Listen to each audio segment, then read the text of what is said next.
আসসালামু আলাইকুম, কেমন আছেন সবাই? নিশ্চয়ই সবাই অনেক ভালো আছেন। আলহামদুলিল্লাহ আমি অনেক ভালো আছি। আজ আবারও চলে আসছি আরেকটি রেসিপি নিয়ে। আজকের রেসিপি হচ্ছে ফুল ফ্রাই।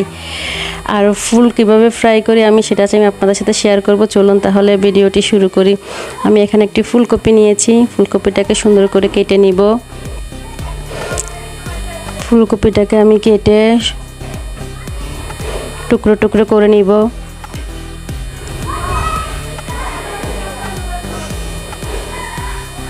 আমার ফুল কাটা হয়ে গেছে। এখানে আমি একটা বাটির মধ্যে ফুলগুলো দিয়ে দিচ্ছি। এখন এখানে পানি দিয়ে দিব আর দিয়ে দিব কিছুটা লবণ। লবণ দিয়ে 10 থেকে 15 মিনিটের মতন আমি ফুলগুলো ভিজিয়ে রাখবো। এতে করে ফুলের ভিতরে কোনো পোকা থাকলে বের হয়ে যাবে, ফুলটা ফ্রেশ হয়ে যাবে।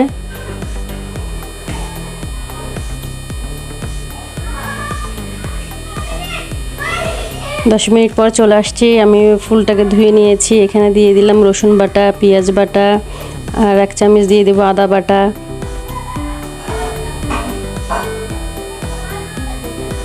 পরিমাণ মতন হলুদ দিয়ে দিলাম। দিয়ে দিলাম রাঁধুনি মাংসের মশলা, জিরার গুঁড়ি, ধনিয়ার গুঁড়ি। সবগুলো আমি আমার পরিমাণ মতন দিয়েছি, আপনারা আপনাদের পরিমাণ মতন দেবেন। দিয়ে দিলাম স্বাদ মতন লবণ।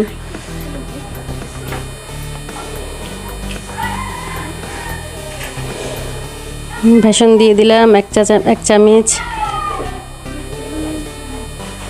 চালের গুঁড়ো দিয়ে দিব 1 চামচ।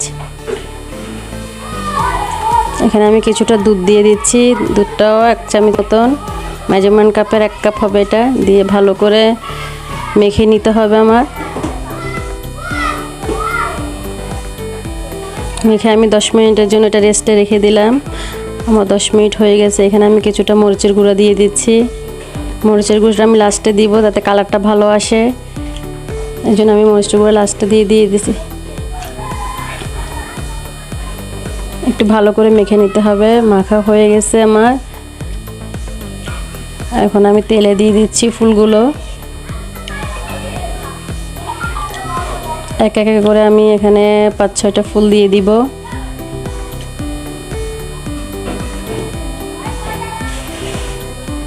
চুলার জালটা বাড়ানো যাবে না, কম জালে ভাজতে হবে।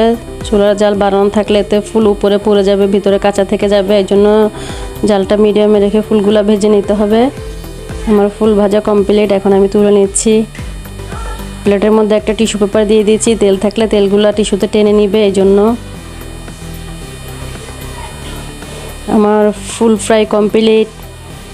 এটা নাস্তা হিসেবে ভালো, আমি ভাতের সাথে খাবো।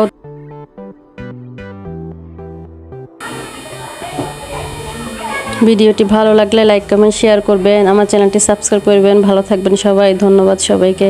আল্লাহ হাফেজ।